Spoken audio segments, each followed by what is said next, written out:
Hello, welcome to Teacher Time. We are so glad you've joined us today. I'm Judy Garcia, and I will be one of your hosts for this series. I'm here with my co-host, Will Scott. We are both part of the National Center on Early Childhood Development, Teaching, and Learning, and we're both so excited to be with you today to talk about curriculum implementation in settings that serve 3- and 4-year-olds. Hi, Will. It's nice to be back together with you today. Hi, Judy. I'm happy to be here today as your co-host for this series. This series is intended to provide you with information about the ways in which you can support preschool children's growth and development through the implementation of high-quality and developmentally appropriate curriculum practices, specifically how your learning environment, materials, activities, and interactions with children all work together to support children's growth and development.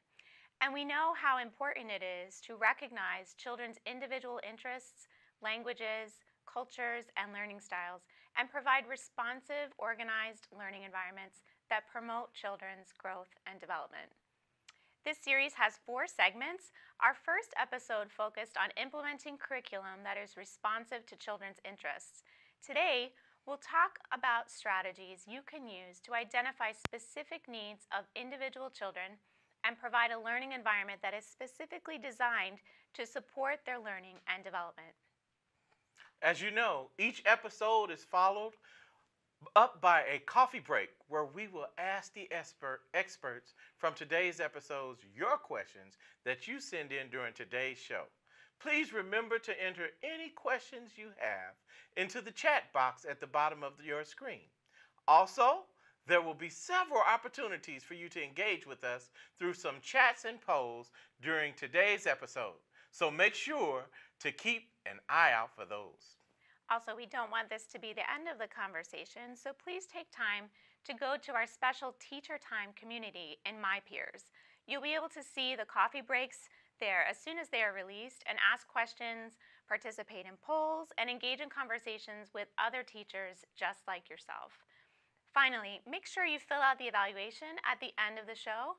After you complete it, you'll be prompted to print your certificate of attendance. Plus, we'd really like your feedback so we can make this the most useful experience we possibly can.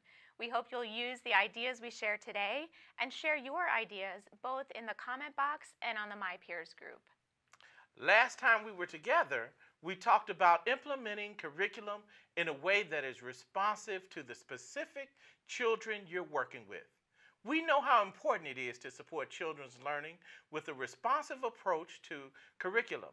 Today's topic is creating responsive environments for preschoolers, and the focus is on using materials and learning opportunities to meet the individual needs of all children. Your curriculum likely has guidance for how to set up your learning environment. It's important to follow those guidelines as you implement curriculum, but you also need to regularly adjust the environment and learning opportunities to be responsive to the interests and needs of your children. Developmentally appropriate practice emphasizes the importance of young children's learning environments. We know environments should be responsive and foster trust and emotional security. And one of the ways this happens is when children see their interests reflected and when they can access materials that are at the right stage to support their growth and development in different skills. So what might that look like? Let's take a few minutes to think about materials in your learning environment. For example, are children able to access and play with materials, and do they reflect children's interests and abilities? Right now, we would really like to hear from you about how often you change materials in your environment based on children's interests and abilities. You should see a poll on your screen. Take a minute to answer, and we'll come back to talk about the results. That's great.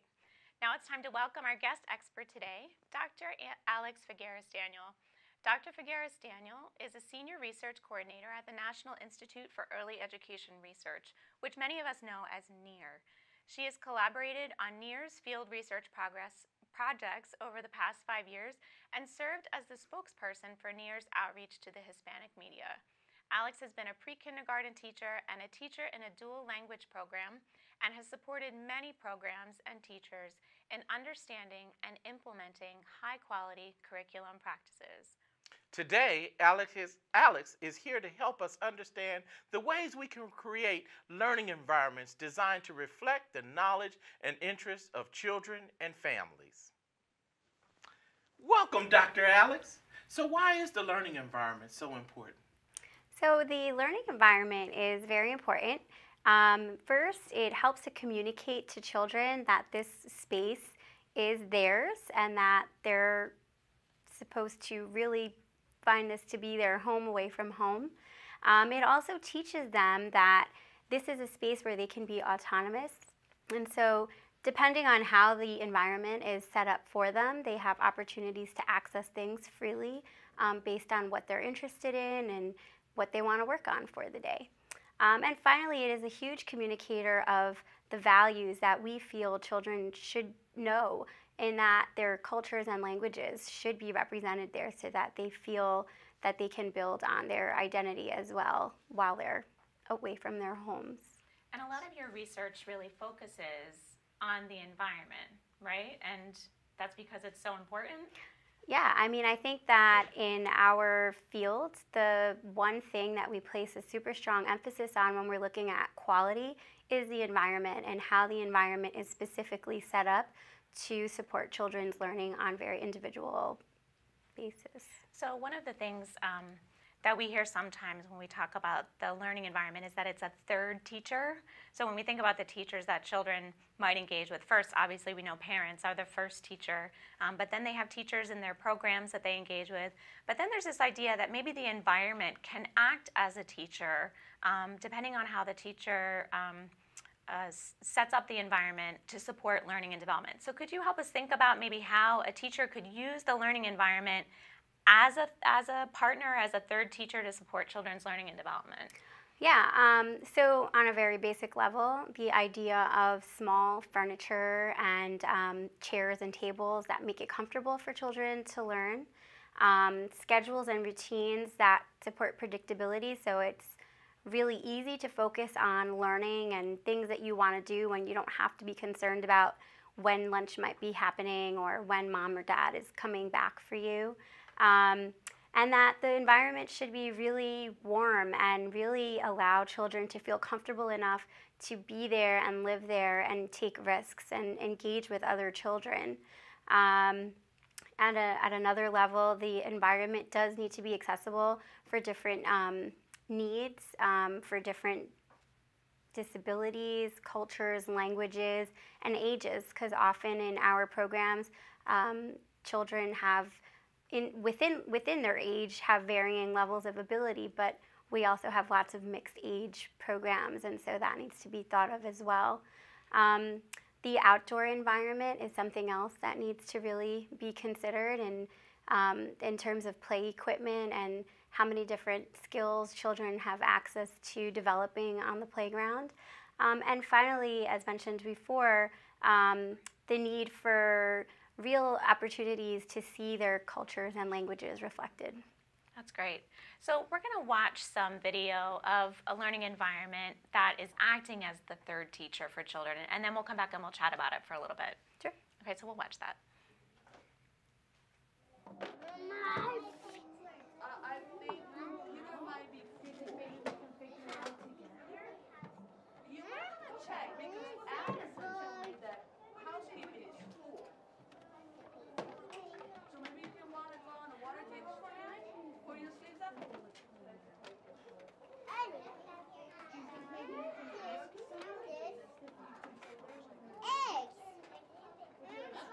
I'm sorry, I didn't see that. Hey, look, a banana. When you're done, can I play here? No, this area is full. See? That's it then?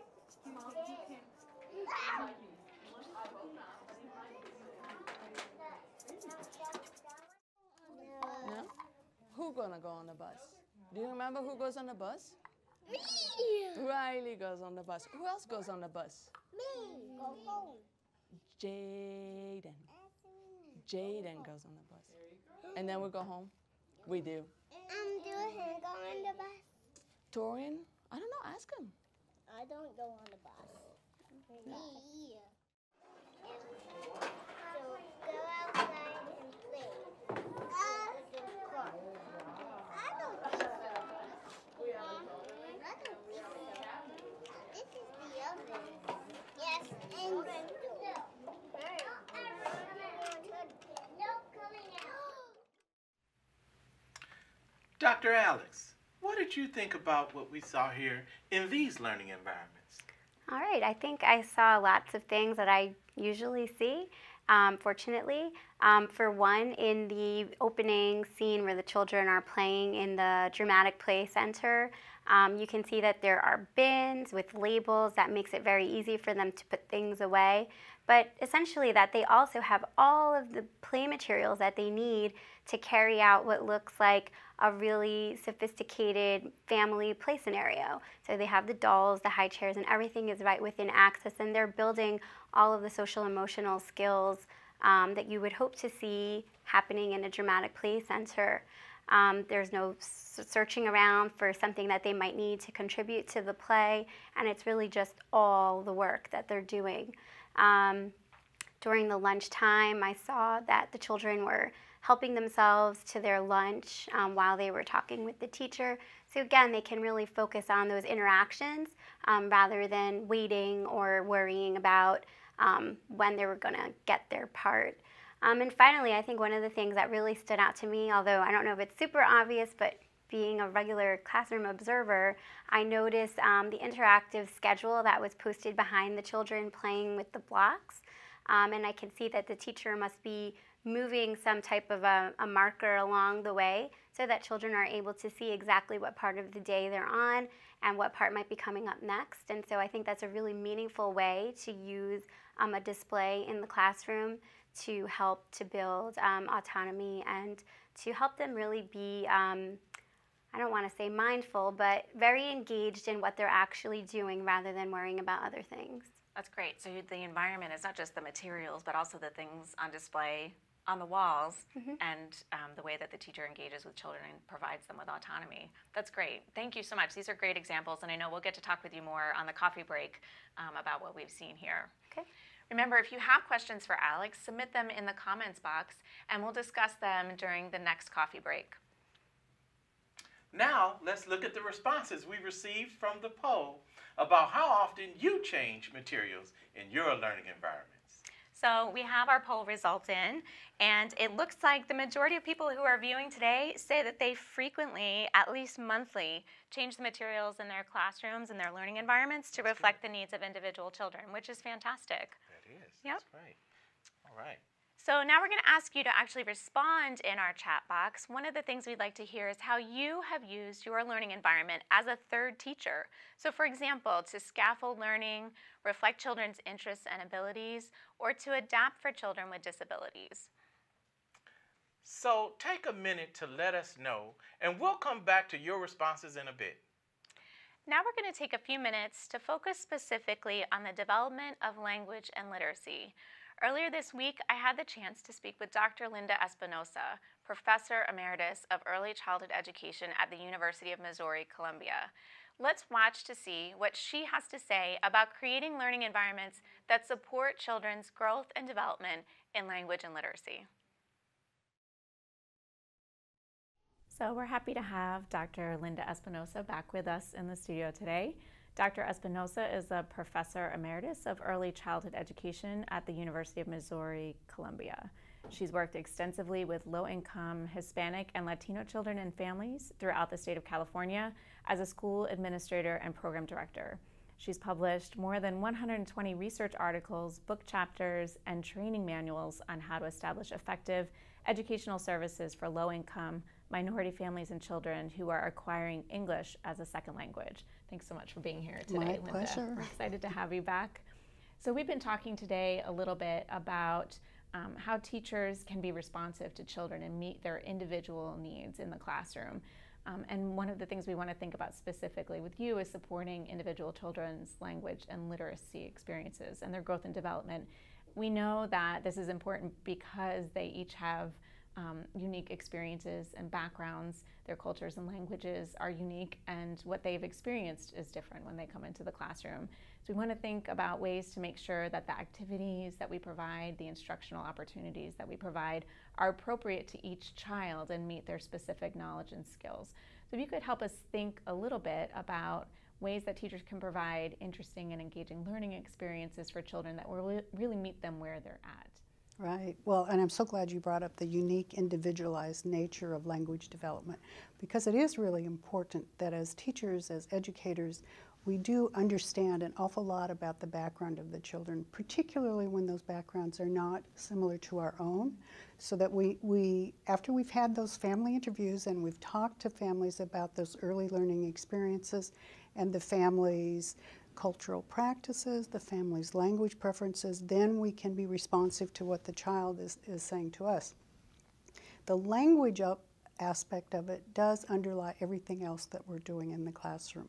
So to systematically understand and build upon the language abilities that the child brings into our settings, what we'll do is really sort of focus in on that individual interaction with the child and be attentive to, responsive to, and extend the kinds of language things we're hearing from the child. So we will necessarily listen to what it is the child is telling us and show an interest, a sincere interest in what the child is saying, and then respond to it in a kind of an elaborated way so that we take that interest, we understand where it comes from, and then we start to build upon it. So we might add adjectives, maybe complex adverbs, maybe a complex sentence, change the tense of the sentence, and maybe add something at the end that's either a comment or a question. So you kind of keep that interaction going back and forth between you and the child.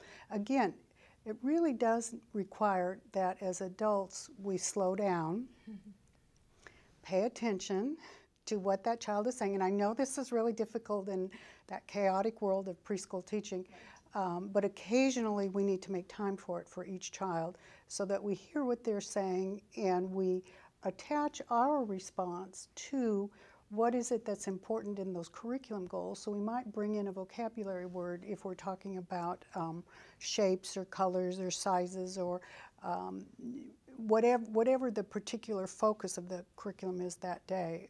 And so we respond to that, and then we build in these interesting but a little bit more complex, a little bit more sophisticated language and get that conversation going.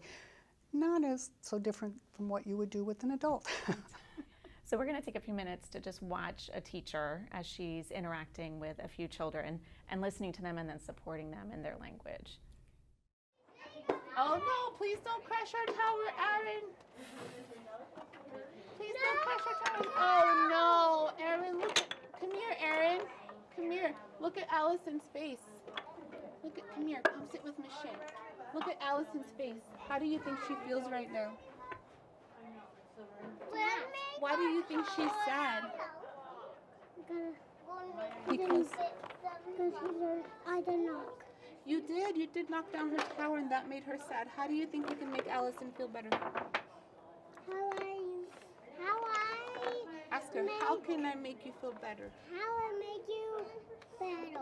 Allison, ¿cómo te puedo ayudar a sentir mejor? Hey, when it gets all the way to the tower, how I make you better? What if we helped her rebuild it? ¿Podemos ayudarte a arreglarlo?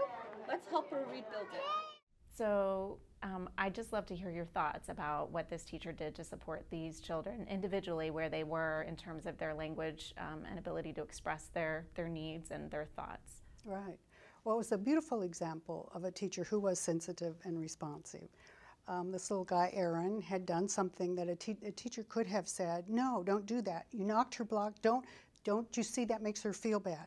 But she didn't. She brought him over to communicate, you're accepted, we want to talk about what you did, and we want to provide not just language modeling, but also some content around social emotional development. So she was able to combine those in a very seamless and natural way.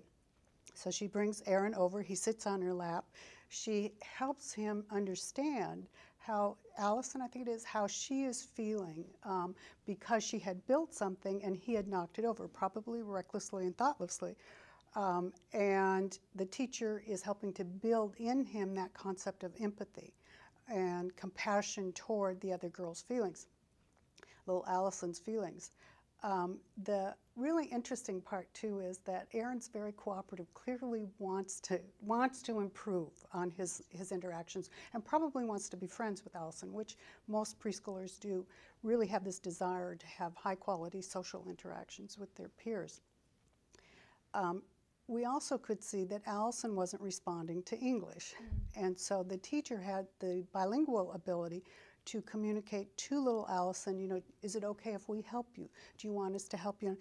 And Allison didn't look up, but then the teacher stopped and she looked up, which gives us a clue that she understood. She has receptive language abilities, probably way beyond what she's able to express.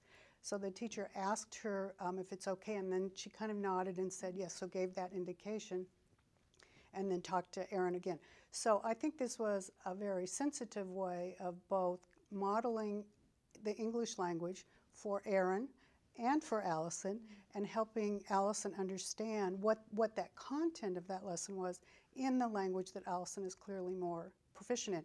But I mean, I would just also say we really don't know, I mean, from this clip, how much Allison knows either in Spanish or English, and that would be a good thing, I think, to understand that better. And I think one thing that we can see, though, is that the teacher knows where the children's language abilities are, so that she's able to support them, so that she knows that within this circumstance where she's helping them kind of negotiate this problem that they have, that that speaking to Allison in Spanish to tell her what's happening, or offering her the solution in Spanish is something that Allison might need, and that offering the solution is support that Aaron needed. You know, here's how, let's offer a solution to her, and helped him with that language too. So it's clear that she knows where they are in her own classroom, understanding what their language abilities are, and then she's building on that in a way that's really supportive, and like you said, also supporting them in their social emotional development. Right, right. So she's modeling, and she has expectations, right, clearly. So she's extending out a little bit. It was very clear where Aaron was concerned, you know, how she was helping to extend his understanding and his use of English.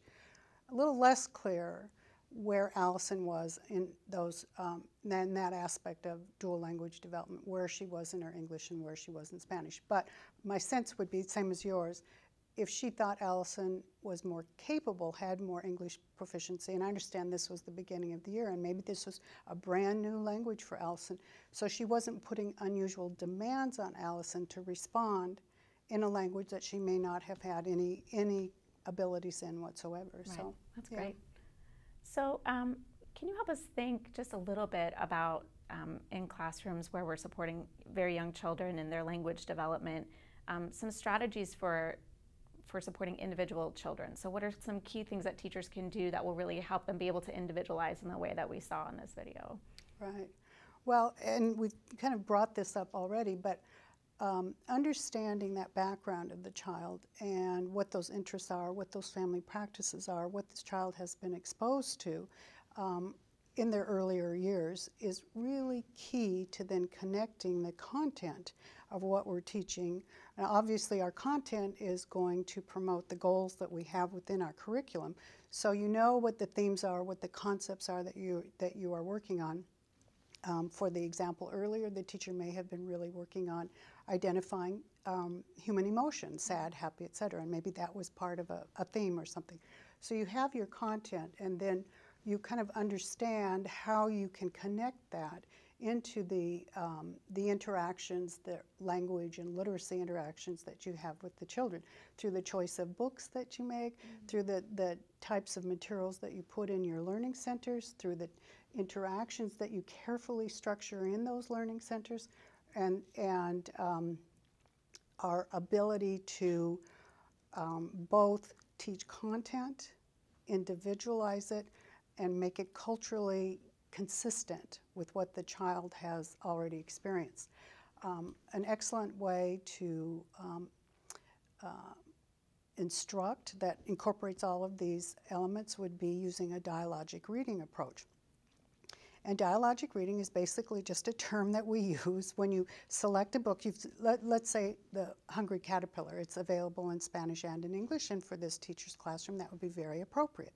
So you select a book, and then maybe you read the title and you interact with the children about what do they think it's about. Who do you think is going to be in this story? What might happen in the story? So it's a way of engaging children with the content and emphasizing the vocabulary that you know is important because part of your curriculum goal, and using that storybook time in a way that will actually increase the child's participation and learning of those important lessons. So the reading the book is more like a conversation, a back and forth, than just holding the book and reading from page to page. Exactly. Okay. Exactly. So you have that back and forth, and that's what's going to keep them engaged and keep their cognitively keep them help them focus on this is what happened. What's going to happen next? What do you think could be another way that this could happen? So you keep their attention focused and keep them anticipating and get that language going. That's great. And I think I would imagine that would support dual language learners as well in their ability to engage in a book reading. Right. Well, with dual language learners, we actually do want to encourage teachers to identify a book that's available in the child's native language. Like we mentioned that The Very Hungry Caterpillar is available in Spanish and in English. And it's important that the child hear that book in their native language before you introduce it in English. And we can do that in a variety of ways. You know, if we're lucky, and remember we've already talked with the family, so we've had our family interviews, and hopefully we've also identified some family members who are able to come in and maybe read that book to a small group. And it doesn't just have to be Spanish speakers. So you could read it to English speakers as well, and that would be introducing a second language to native English speakers. But the point for dual language learners is that they hear the content and they know the key vocabulary in Spanish in their home language, and then we help them. So when the teacher reads it in English, we can make that application of this is the word in your home language, and then the application, and this is what it looks like in English, which helps them then to transfer the language skills they already have into that task of learning English. One of the principles for dual language learners is, yes, they need to acquire English. Yes, it's extremely important for kindergarten entry, but no, it should not come at the expense of their home language. So we have to find these strategies and these ways of supporting both. This is really helpful. Thank you, Linda, for being here today, and we'll see you again on our next episode. Thank you. Good. So for more information on any of the things that Linda has just shared, make sure you refer to the viewer's guide for this episode for links to more resources on this topic on the ECLKC. Linda will be back with us for the next preschool episode to talk more about supporting children's language and literacy development. For more information on supporting language and literacy in your learning environment, you can go to the ECLKC and search for the Planned Language Approach, a comprehensive, systematic, research-based approach that ensures optimal language and literacy services for children who speak English and for those who are dual language learners. Now let's take a look at our chat responses. Sure. So we had lots of responses. And remember, we asked teachers to tell us about how they use the environment as a third teacher. If you remember, we said, you know, you have parents are teachers, and then obviously the teaching staff in the classroom, but we can think about the learning environment as a way to support children's learning and development. So it kind of acts as a teacher in terms of supporting their growth and development. So some of our teachers responded. Megan responded that she places materials in specific spots in her classroom to promote conversations and questions and teamwork, which is really great. Another teacher says she sets up a cozy corner where children can relax. And then a few other teachers, Nancy specifically, said she uses the environment by adding items to enhance what children are learning about. So this is great. We've heard from so many teachers today about how they're using the environment as a third teacher. It is exciting to hear live from teachers who are using the environment to promote development. I love it. It's great. So now we're going to turn to welcome Dr. Alex back with us. Thanks for joining us again. Thank you. So we're going to watch two videos of two different teachers who are talking about how they use the environment to support children's growth and development. Can you just help us think about what we should look for while we watch? Sure. I think we should pay attention to how the teacher takes cues from the children to make adjustments to be supportive of all the children in the classroom. And also there's video to help us see when a teacher makes a very specific change, so to speak, to support a skill that she sees needs help. Okay, that's great. Let's take a look.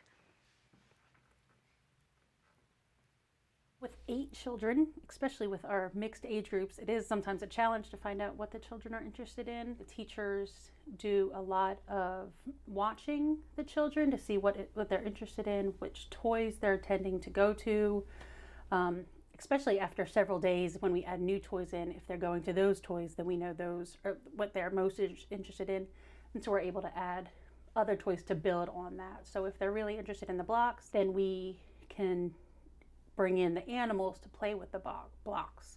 So we do a lot of watching and a lot of note-taking for the children on what they're playing with and how they're playing, so that we can kind of build the skills that they need. They're interested in the sand. Adding different styles of toys, using different words really does help them keep them interested, but it also helps them to continue to grow and understand what they're doing and how they can use those skills with not just the sand or with the blocks, but in other areas of play. I think that activity really helped me see which levels the kids are regarding their fine motor skills. Right now, for example, with that child that has difficulty cutting, I would do more of fun activities like Play-Doh, not too much instructional activities with them, so maybe their muscles can have some more practice. I'm thinking about other activities such as ripping paper or tearing paper apart. That could be helpful. So I'm already thinking what this child is gonna need to get at the point where, you know, it could be easier for them to handle the scissors. I have to think about that child and think about the fun activities for that one, but then also I have to think about the other child that is already having no difficulty with straight lines. Maybe promote them with cutting circles or lines that can be a little bit more challenging but not too hard, so that it can be fun. It can be something that they can feel accomplished of what they are doing. Dr. Alex, what did you think? Well, I love these teachers. They are just so skillful at watching the children in their class. And so I think specifically the first teacher really talked about how she's watching children and taking cues from their interests and changing actual materials in the block center, in the sand area. I think that's really important because those are the ways that we maintain engagement and keep children excited about learning the next part. The second teacher really talked a lot about this trajectory of skill development on fine motor skills with the child, about cutting that she was referring to. And I think that's really important. It really shows how deeply she understands child development and the progression for fine motor skills, and how she's responding to the child to help develop the skill, and how she's able to recognize what the scaffolds that the child needs are. Yeah, I think it was really great when you think about, especially with the first teacher who was telling us, you know, that she just pays attention. She watches them. She thinks about what's interesting to them and maybe how she can amplify what they're interested in, so she can build on their skills that they're already showing, but also keep them engaged, right? If you go to the same center every day and the same materials are there every day, you might not want to go there anymore, right? So Right. she sees, I love that she said she brought things into the block area, right? So it's not just blocks. You love building with blocks. Here's some more things to kind of extend what you're already doing there. And the fine motor skill example, I think, to me is so valuable, right? We recognize what children are working on these skills and then giving them materials that will help them be successful. I love that she said that, right? We want to challenge them, but we also want them to feel successful. Right. And I think that that's so important. Definitely. Well, thank you, Alex, for being here. Thank you. It's great to have you here. Alex will be joining us for our remaining episodes to share more of her insights into how to implement a high-quality and rich curriculum in your learning environment. Okay, so now it's time for you to try it out. As Dr. Alex just mentioned, in order to create a learning environment that supports individual children, it's important to, 1, understand developmental progressions, which you can find in the Early Learning Outcomes Framework. 2, know where your children are in that development, which requires observation and ongoing child assessment. And 3, provide materials and learning opportunities to meet children where they are and to build new skills. Your homework is to think about several of the children in your group who have a varied range of content knowledge and abilities in one or more learning domains or subdomains. Use what you know about these children with whatever tools you currently have, such as your ongoing assessment system, and determine what they might be ready to learn next. After you've thought about what knowledge, skills, and abilities your children have, take a look at your learning environment and determine whether the materials and learning opportunities you are providing support those individual children in developing new skills. And then let us know what happens. We'll be checking in with you on MyPeers to see how this is going. Now we're going to take a moment and connect this thinking about implementing a responsive curriculum to the Head Start Early Learning Outcomes Framework. Peter Pizzolongo is here to tell us about that.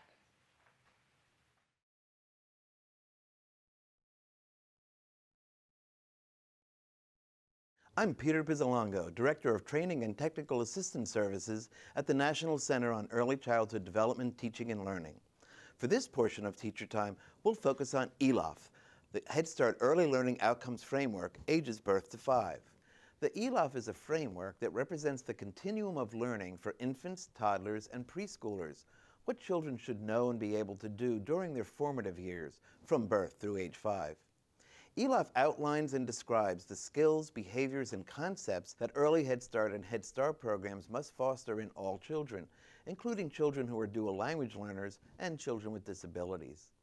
ELOF is organized in a way that can help teachers and families understand child development and guides the ways in which we help children learn. You can learn more about ELOF by going to the ELOF pages on the ECLKC website, the Office of Head Start's Early Childhood Learning and Knowledge Center. For today's topic, creating a responsive environment for young children, this ELOF segment focuses on the domain perceptual, motor, and physical development. This domain includes goals for perception, fine and gross motor development, and health, safety, and nutrition. Perception refers to children's use of their senses to gather and understand information and respond to the world around them. Preschoolers rely on perceptual information to develop a greater awareness of their bodies in space and to move effectively to perform tasks.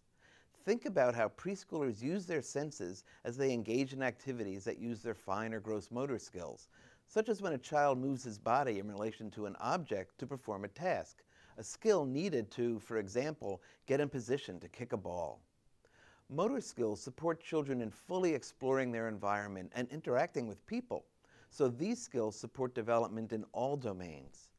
Children's physical well-being depends on a number of factors, including their knowledge and use of safe, healthy behaviors and routines. As we think about today's Teacher Time topic, let's consider how you use your environment to support the natural learning that preschoolers engage in every day. We'll see a video of children engaged in a water play activity and then talk about a goal and examples of the developmental progression that these children are exhibiting. Be sure to focus on how children are using perception and fine motor skills as they explore the wonders of water and sponges.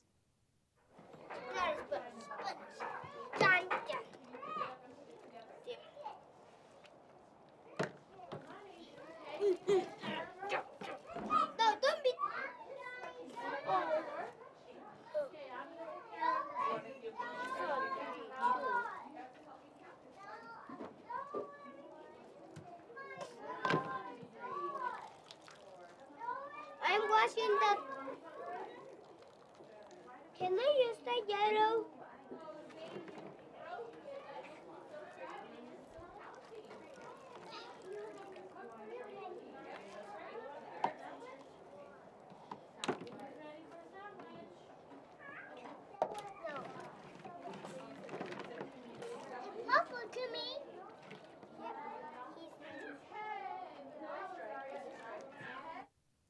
These boys were having a good time with water play. One of the ELOF goals is child demonstrates increasing control, strength, and coordination of small muscles. Did you notice how the child on the right with the orange sponge squeezes the sponge with a loose grip and watches the water drip, and later lifts the sponge higher, squeezes using his whole hand, and watches the water drip differently? The child next to him with the green sponge repeats the action. Later, the child with the green sponge scoops more water with a cup and pours it on the sponge. The developmental progression for preschool children that lead to meeting this goal begin with children performing simple hand-eye tasks with limited precision and control, moving to children coordinating their hand and eye movements to carry out tasks, such as the use of the pincer grip for light sponge squeezing and full fist grip to get the liquid out of the sponge faster. Before children can demonstrate these skills, it's important to understand the developmental progression for infants and toddlers, which includes coordinating hands and eyes to reach for objects, to using hand-eye coordination for more complex actions, such as stacking cups. By 36 months, most children can coordinate their fine motor movement to be able to complete puzzles, turn the pages of a book, and thread beads with large holes. And as in other domains, the sequence of skills that children demonstrate as they refine their movements is a product of physical maturation, teaching and learning, and the opportunity to practice newly discovered skills. Your curriculum includes experiences that promote children learning new concepts and skills in this domain. How you set up your environment, indoors and outdoors, and including routines, is key to promoting children's learning and skill development. And by knowing the developmental progression and the strengths, interests, and needs of each child in the group, teachers know how best to support children learning new concepts and practicing new skills. You most likely have a variety of equipment, materials, and activities for children to enhance their perceptual, motor, and physical development. You have opportunities for children to balance on one leg and dance to music. You also have equipment and materials such as a balance beam, hoops, jump ropes, tricycles, or other riding equipment, large and small balls, foam bats, pegboards, stringing beads, paint and brushes, clay, and dramatic play clothing with zippers, buttons, and ties. You plan experiences that promote children's use of their senses and fine and gross motor skills, setting the table, pouring milk, maneuvering an obstacle course, exploring objects in a water play table. For some children, some of the activities might require adaptation. Assisted technologies such as modified keyboards, having a wheelchair-accessible outdoor play area, or using written symbols to help a child with a hearing disability participate in a movement activity. Planning your environment is grounded in understanding where each child is, what her strengths, interests, and needs are, which begins with understanding how children grow and develop. The ELOF is a tool for teachers to use to help with that understanding. I hope that this segment has helped you to better understand the Early Learning Outcomes Framework, and you recognize how the ELOF can help you to be a better teacher.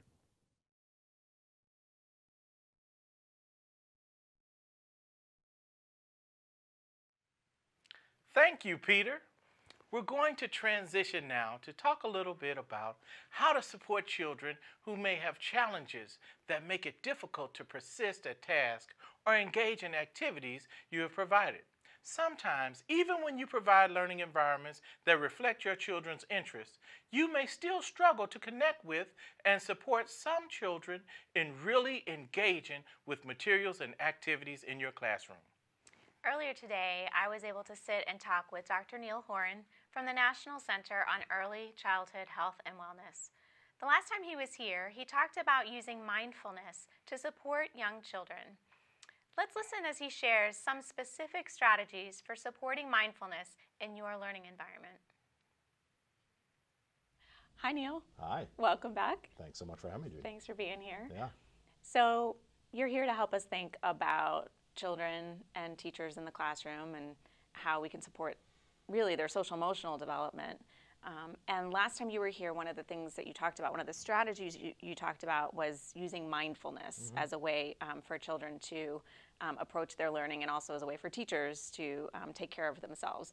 And so I was hoping that you could help us think a little bit more, explain a little bit about what mindfulness is and how it can be used in the classroom, and specifically why it's important for very young children to be able to practice mindfulness and what it supports for them in their learning. Sure. So we're spending a lot of time these days talking about mindfulness strategies, both for children and for adults. It really is sort of just a way of being, a way of paying more focused attention. You can talk about mindful breathing, mindful walking, mindful eating. And those strategies really are about helping children develop a skill, which is that they can focus a bit more. What we've found is that when we support children as they develop this skill, it helps their executive functioning. And that is that part of the brain that really helps us plan ahead, remember, stay focused. All the skills that not only do you need to develop as you get ready to move into kindergarten, but also skills that help you when you're waiting in line in an airport as an adult. And so those skills can be really critical if we're helping children be able to manage transitions and regulate their behavior and their emotions throughout the school day. So practicing mindfulness is a way to support their development of executive functioning? Sure. Okay. Sure. And it is it sort of supports them just overall. We know that there's research in adults that shows that it actually cuts down on health issues. So if we can start very early on with simple ways, and we can talk about that, but simple ways of helping children learn those mindfulness strategies, we're setting them on a really good course. So what would that look like? So if I have 3 and 4-year-olds and maybe even 5-year-olds in my classroom, what would a young child be doing and that would be practicing mindfulness in the classroom? Sure. So we're not saying, so let's get a group of 3-year-olds to do an hour and a half of yoga, but you could do a few yoga moves. You could do some belly breathing where you have the children as they're getting ready for a nap, if they're laying down, let's put a stuffed animal on their belly and have them see what happens when they breathe in and out and slow their breathing down. When we're eating, when we have our community meal, let's not just do it as let's shovel the food in, but let's actually take time. Let's talk about the texture of the food. Let's talk about the smell of the food, the shape and size, and what it tastes like. So those kinds of activities, quick activities, we're not asking for extended periods of time, but incorporating those into your classroom can really be helpful so that all of the children are learning those strategies, they're starting to practice them, and then you can call to those strategies when necessary, like, hey, it's time to slow down, we're getting a little loud, let's remember what it's like to belly breathe, and you've practiced that. That's really interesting. And I think some of the strategies that you're mentioning, teachers kind of do already. Sometimes I've seen teachers sitting at mealtime, calling attention to the variety of foods and the textures and what children enjoy eating and what they don't, and especially when children are able to serve themselves and be kind of thoughtful about what they're choosing and what they're going to eat. It's interesting that you're calling that mindfulness, whereas teachers might not recognize that that's what they're supporting, even though they're doing that. So that's really interesting. Well, and it is, Judy, it doesn't have to be some formal, okay, on Tuesday afternoon from 1 to 1:15 we do mindful breathing. It can be, I'm going to be paying more attention to the idea that mindfulness is a strategy that I incorporate into all that I do in my classroom, during transition times, when we go outside, when we're having a meal. And when teachers do that, it is a much smoother way of helping children learn those skills that they ultimately will display in terms of self-regulation, in terms of executive functioning. Now, this sounds like something that all children are going to benefit from. But I wonder if you could help us think just a little bit about maybe children in the classroom who are presenting some challenging behaviors for whatever reason.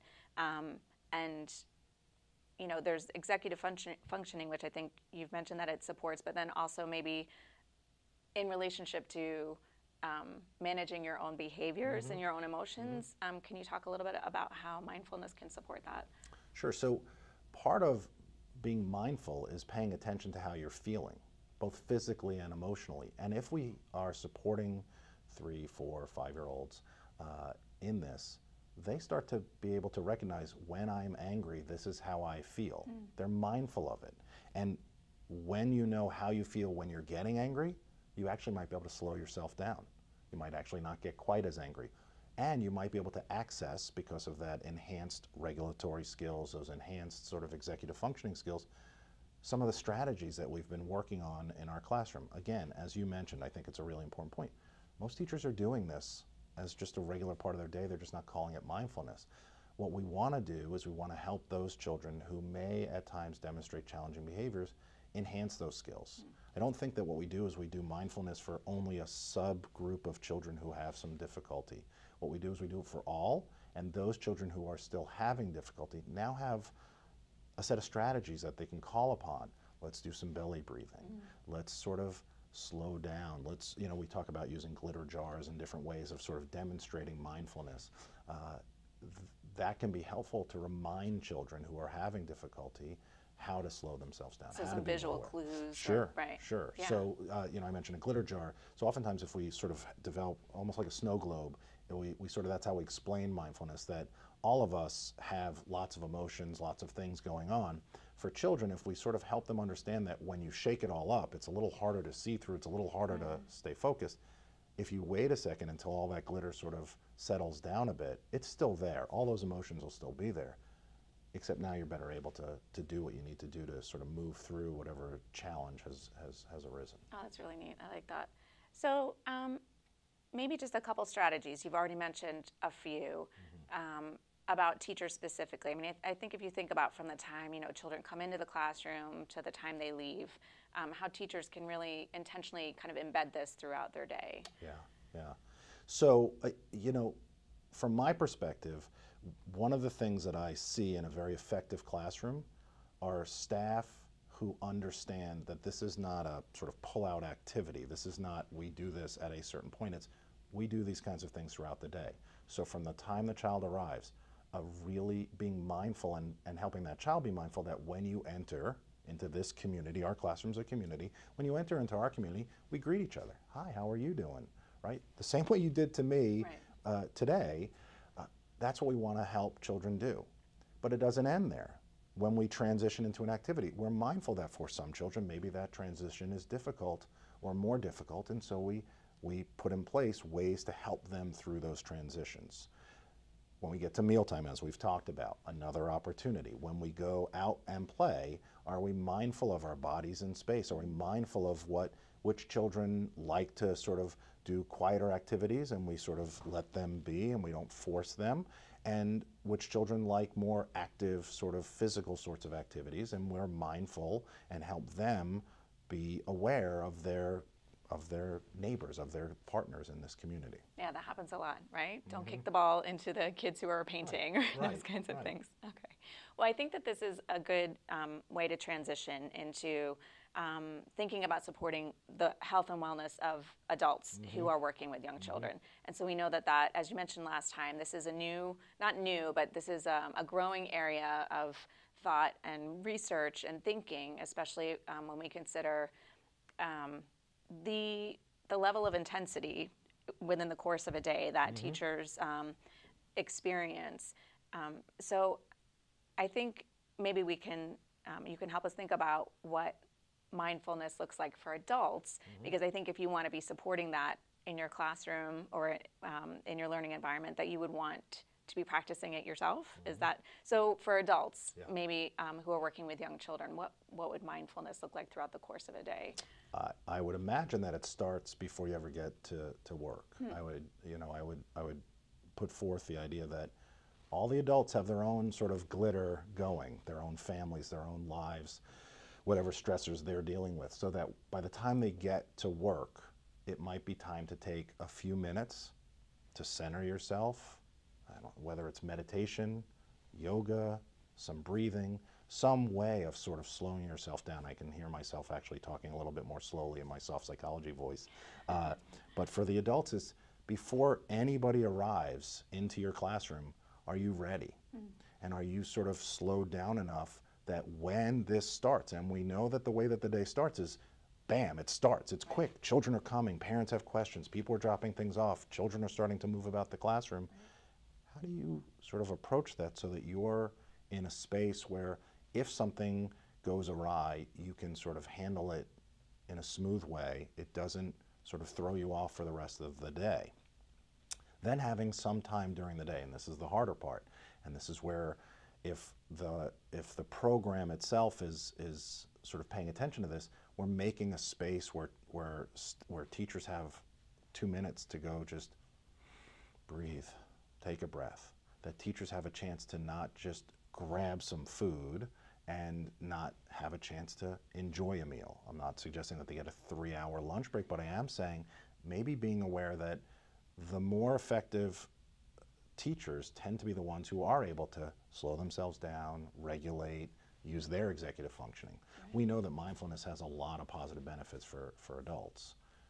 I like your idea, your analogy of the snow globe, and thinking about maybe settling the snow globe right before you try to start your day. Mm-hmm. Whatever your stuff is, settling that so that you're able to approach your classroom from a centered place. So you mentioned, giving teachers breaks, and I think this is something, again, that programs probably do anyway, mm-hmm. intuitively, popping your head in, are you okay, do you need to take a minute? But maybe being more intentional about providing those breaks for teachers on a regular basis mm-hmm. Would be helpful. So, if you can think a little bit more broadly about maybe programs and even staff working with each other, how mm-hmm. they can support each other. I think, many times there are 2 or more adults in the classroom working together. Are there ways that that staff can support each other, either within their classrooms or with other staff in the building, to make sure that this is something that is a regular practice? So I think it's a really good question, because it sort of gets at the idea that this is not just a job. This is a place where we're supporting children and their families, and we're supporting one another. And if everyone is sort of is mindful of that, but if everyone's sort of paying attention to that in a way that says, I'm going to go out of my way to be supportive. So if I'm working in a classroom, you and I are in the classroom together, I'm paying attention to, boy, I know that behavior of that child really pushes your button. Mm. I'm going to sort of step in, either for you or for that child. I'm just going to say, hey, let's redirect a little bit.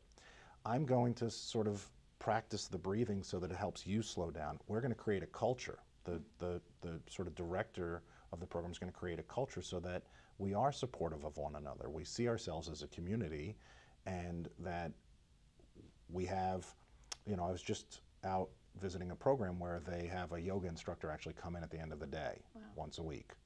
They had another program was talking about not only encouraging sort of gym membership, but providing a gym membership, and then you have to use it a certain number of times. So it's really almost pushing people to be mindful about their own health.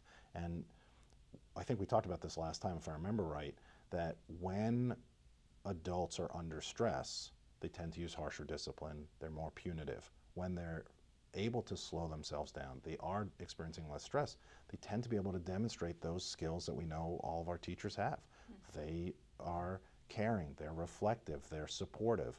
And when a culture like that exists within a program, we're much more likely to see staff be able to do those kinds of things. That's great.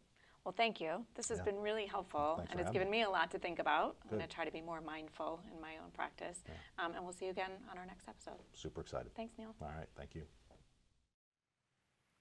It has been wonderful to hear about the many ways we can be more intentional about engaging children in really creative and thoughtful ways. Take some time to consider your learning environment. Think of it as a third teacher that helps you support children's growth and development. Remember, children thrive in a classroom that is designed with them in mind. This means that the materials and learning activities you provide represent children's interests, abilities, cultures, languages, and communities. We'll look forward to seeing you again on our next episode, which will be on Friday, March 10th. We'll discuss strategies you can use to develop more meaningful relationships with children in ways that support their learning and development. We're going to leave you with some great resources if you'd like to continue learning more about implementing a high-quality, developmentally appropriate curriculum in your classroom. You can find those resources by clicking on the viewer's guide that is on your screen. I'd like to thank all of our guests for joining us, and please remember to ask your questions in the chat box. We'll have the chance to address some of those at our upcoming coffee break. Thank you for being here with us today. Now we're going to leave you with this moment of learning. To the fisher. To the fisher? Yeah. To the fisher. Are they all done having a shower, or should we still keep giving them a shower? Oh, no, it's raining now. It's raining? Watch out! It's raining! Again. Again? I got a whole bunch. You got a whole bunch of... Is that a... Oh, big bath. Hey, he's using his boat to knock over all the animals. I don't know if the animal's going to like that.